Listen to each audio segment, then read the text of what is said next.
knocking out infrastructure from Portugal to parts of France. With traffic lights out, public transport crippled, and communication lines briefly severed. Daily life was thrown into chaos, and not everyone believes the official story. Coba jujur sebentar. Kalau listrik mati sekarang, bukan sejam, bukan 2 jam, tapi 3 hari. ATM mati, sinyal mati, air berhenti mengalir. Bahan pokok tidak datang karena logistik digital lumpuh. Sekarang pertanyaan pentingnya bukan apa yang akan kamu lakukan, tapi kenapa skenario ini terasa makin mungkin? Karena di saat yang sama, dunia tegang secara militer, rapuh secara energi, dan terlalu bergantung pada sistem digital. Dan yang aneh, blackout selalu muncul tepat sebelum dunia berguncang.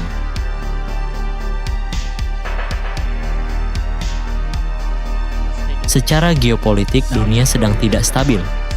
Konflik di Timur Tengah makin panas. Iran berada dalam tekanan berlapis.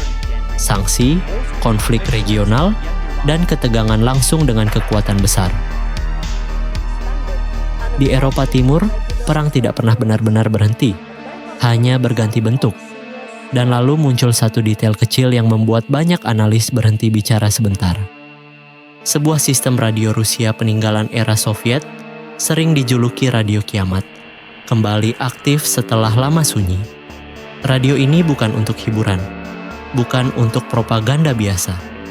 Ia dirancang untuk bertahan saat dunia runtuh.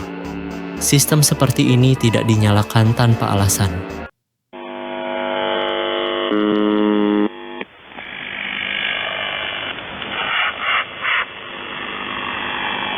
Николай, Женя, Татьяна, Иоанн.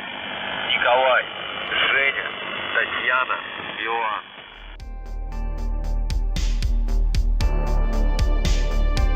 Dalam doktrin perang modern ada satu prinsip sederhana. Ketika komunikasi sipil terganggu, komunikasi militer harus tetap hidup. Radio era Perang Dingin dibuat untuk skenario terburuk. Listrik nasional runtuh. Satelit terganggu. Internet mati total. Jadi saat sistem seperti itu kembali aktif, pertanyaannya bukan apakah perang akan terjadi, tapi skenario apa yang sedang dipersiapkan. Dan disinilah blackout masuk sebagai variabel kunci.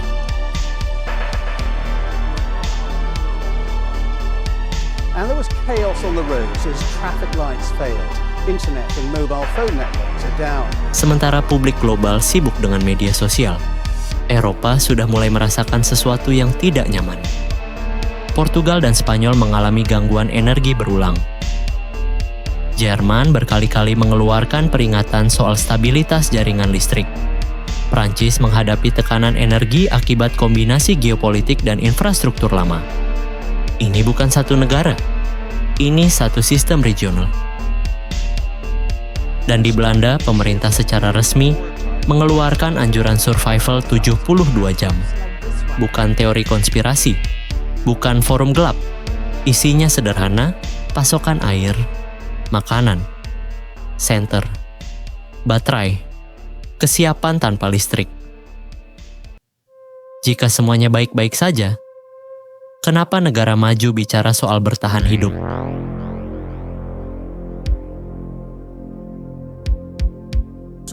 Including the Richmond and Presidio neighborhood, as well as areas around Golden Gate Park. Di titik ini, penting untuk luruskan satu hal. Blackout bukan selalu penyebab. Seringkali, ia adalah efek. Efek dari perang energi, tekanan geopolitik, serangan siber, sabotase infrastruktur, atau sistem yang terlalu kompleks untuk stabil. Perang modern tidak selalu pakai tank. Ia pakai listrik, data, jaringan, logistik. Dan yang pertama kali dimatikan bukan senjata, tapi kehidupan sipil.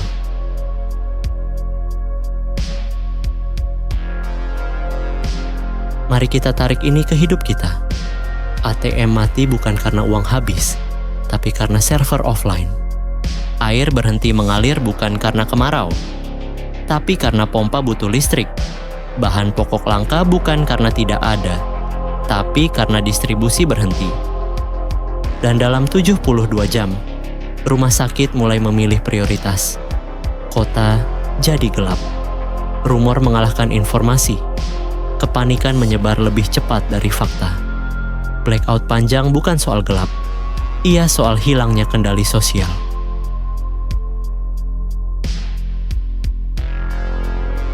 Sekarang bagian yang paling pahit. Teknologi global tidak dibangun agar manusia mandiri. Ia dibangun agar efisien, terpusat, dan terkontrol. Grid listrik, cloud data, sistem pembayaran digital, semua dirancang oleh negara, korporasi, konsorsium global. Mereka yang menciptakan kenyamanan ini juga tahu cara mematikannya. Dan semakin canggih sistemnya, semakin kecil margin kesalahan, dan semakin besar dampaknya jika jatuh.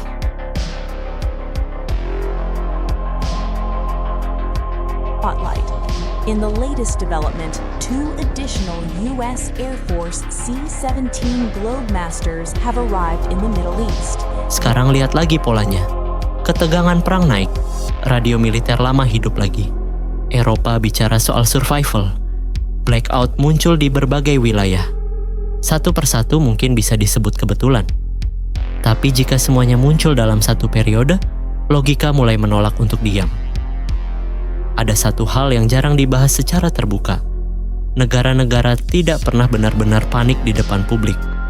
Jika pemerintah mulai bicara soal cadangan makanan, kesiapan 72 jam, atau ketahanan sipil, itu artinya skenario terburuk sudah masuk meja perencanaan. Belanda bukan satu-satunya. Beberapa negara Eropa mulai mengedukasi warganya soal hidup tanpa listrik sementara, gangguan jaringan komunikasi, dan ketahanan rumah tangga dasar. Ini bukan latihan pramuka.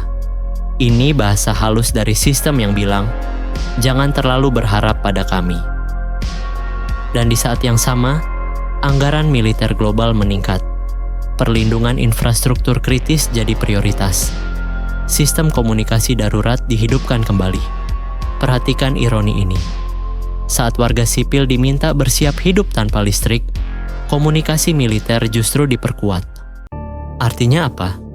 Artinya, dalam skenario terburuk, dunia tidak akan benar-benar mati. Ia hanya akan terbagi. Ada yang tetap terhubung, ada yang dibiarkan gelap. Dan blackout, dalam konteks ini, bukan kegagalan total.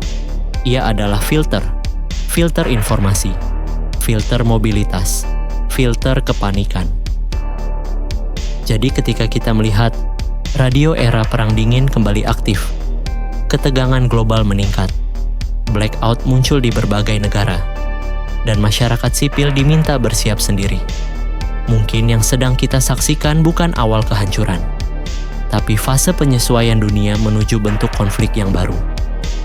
Perang tanpa sirena, tanpa deklarasi resmi, tanpa musuh yang jelas, hanya lampu yang tiba-tiba mati, dan hidup yang pelan-pelan berhenti bekerja seperti biasa. Mungkin dunia tidak menuju kiamat, mungkin juga iya. Tapi satu hal jelas, kita hidup di dunia yang terlalu bergantung pada sistem yang tidak kita kendalikan. Dan ketika lampu padam, bukan cuma listrik yang hilang, tapi ilusi bahwa semuanya aman. Karena mereka yang membangun teknologi secanggih ini, yang membuat manusia bergantung sepenuhnya pada digitalisasi global, adalah pihak yang sama yang mampu menciptakan kekacauan ketika tombol itu ditekan. Pertanyaannya sekarang sederhana. Jika blackout berikutnya bukan latihan, kamu siap atau tidak?